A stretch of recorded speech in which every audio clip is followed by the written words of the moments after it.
Our Tree Named Steve by Zweibel, illustrated by David Catrow.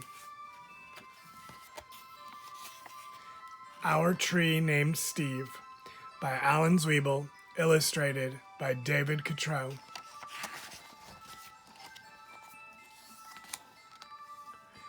Dear kids, a long time ago when you were little, Mom and I took you to where we wanted to build a house for us to live in. But in order to build there, men had to come and clear the land.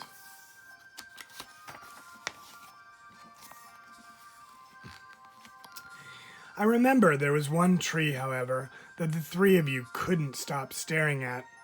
Adam thought it was crying, Lindsay said it looked nervous, and Sari, who was only 2 years old, couldn't pronounce the word tree and called it Steve. I love you, Steve, she kept saying.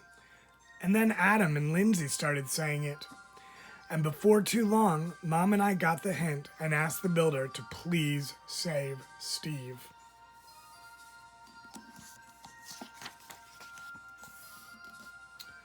The day we moved in, Steve was there to greet us.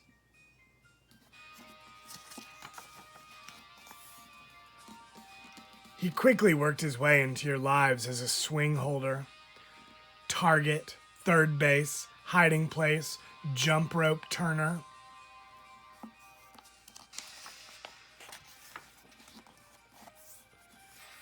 And whenever our dryer broke down, he held our underwear with pride.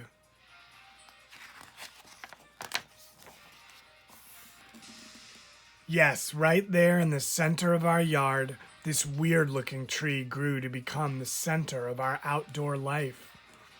Through all our barbecues, campouts, dance parties.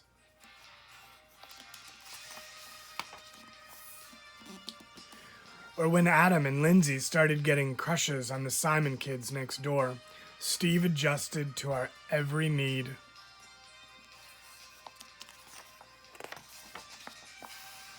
And it wasn't always easy, standing tall through snowstorms in winter.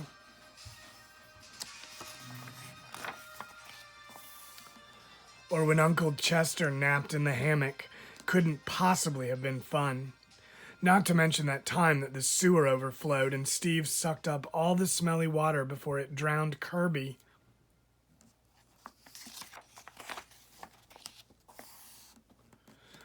Then got so sick himself that the tree doctor had to give Steve a haircut that made him look like a big thumb.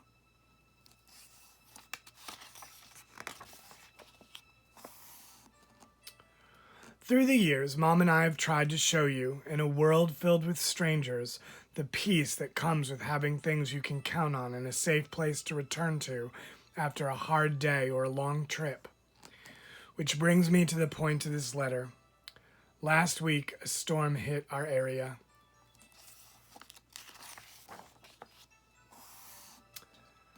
And though we spared Steve's life a long time ago, this time we couldn't save him.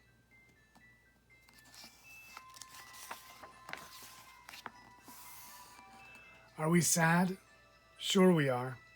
But even in his final moments, when he could have fallen on our house, Sari's swings, Kirby's house, or Mom's garden, Steve performed his last trick and protected all of us to the very end. And friends like this are hard to find.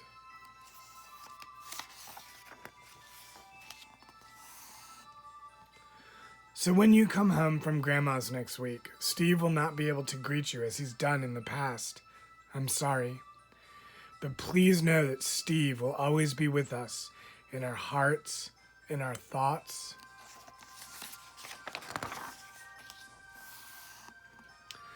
And in a different tree at the other end of our yard. See you next week. Love, Dad.